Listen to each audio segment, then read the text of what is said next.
All right, what you're about to watch is an excerpt of a sermon that I did for the church at Ohatch Church of Christ and was recorded here. This is a small portion of that sermon, which I thought may be relevant to you. You may find interesting. But if you'd like to see the greater sermon as a whole, it is also on the channel. And that description of what sermon it'll be will be in the description below. Thanks. If anyone among you wanders from the truth and someone brings him back, let him know that whoever brings back a sinner from his wandering will save his soul from death and will cover a multitude of sins.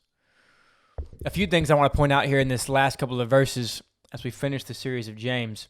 The first one here is what Alec Mateer calls of these passages a fellowship of concern, that in the church, in the ecclesia, in the assemblies, that there should be and is a fellowship of concern among Christians.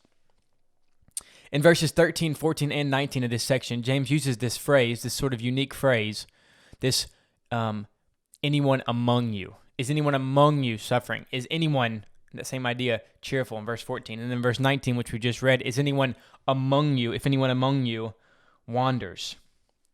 What does that mean, among you? What does he mean when he says, is anyone among you? Is he talking about the entire church, the entire global church, all the Christians that existed at the time, tens of thousands at the very least at this point when James is writing? No, what seems much more natural, much more obvious, is that he's writing them and telling them for the Christians that are in their lives, the ones who are among them, probably most literally physically in their assemblies together, as they gather together, that those other Christians who are among them, who are among you, that those Christians are the ones to which he refers. He's talking about the church, these local body of people. So what he's saying here is relevant in a lot of ways, but one of the reasons it's relevant is because he's talking about the significance of those that are among you. You're called to be a lot of things to a lot of people, but the group beyond your family that you are chiefly called to as a Christian is the church whom you are among, those who are among you in spiritual life, those who are among you in this church. We are called to be concerned for each other. Hebrews 10:24, let us consider how to stir up one another to love and good deeds. Some versions say, let us consider one another. Let us consider one another and how to stir each other on. Let us think about each other. Let us be cognizant of each other. Let us be concerned for each other. This Christianity is a communal thing. This isn't a you thing, nearly as much as it is a we thing.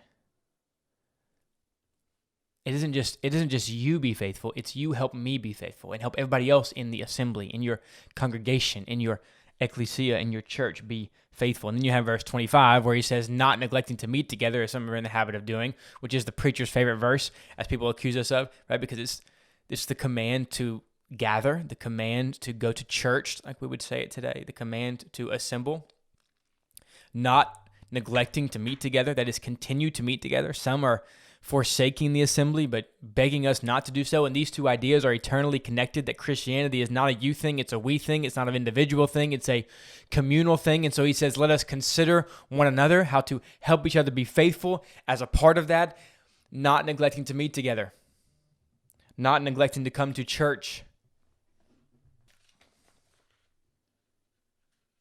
One of the things the modern church just simply misses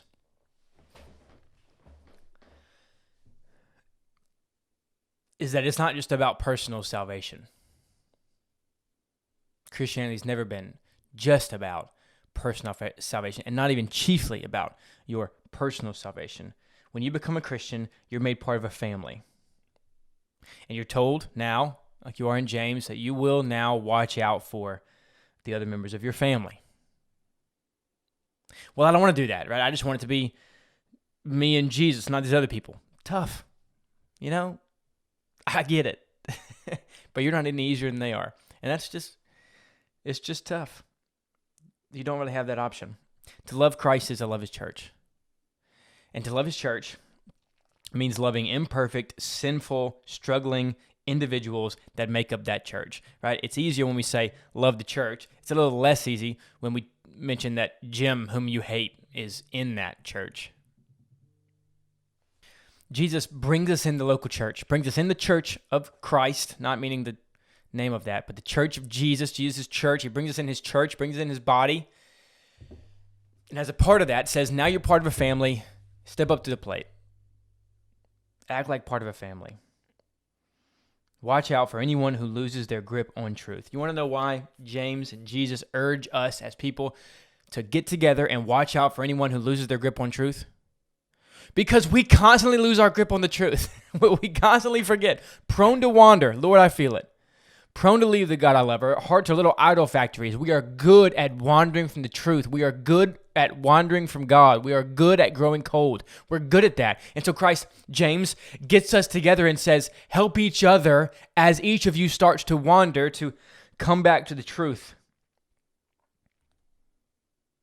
It is our task to take care and to rescue those who are wandering from the truth, because we need them to take care and rescue us when we wander.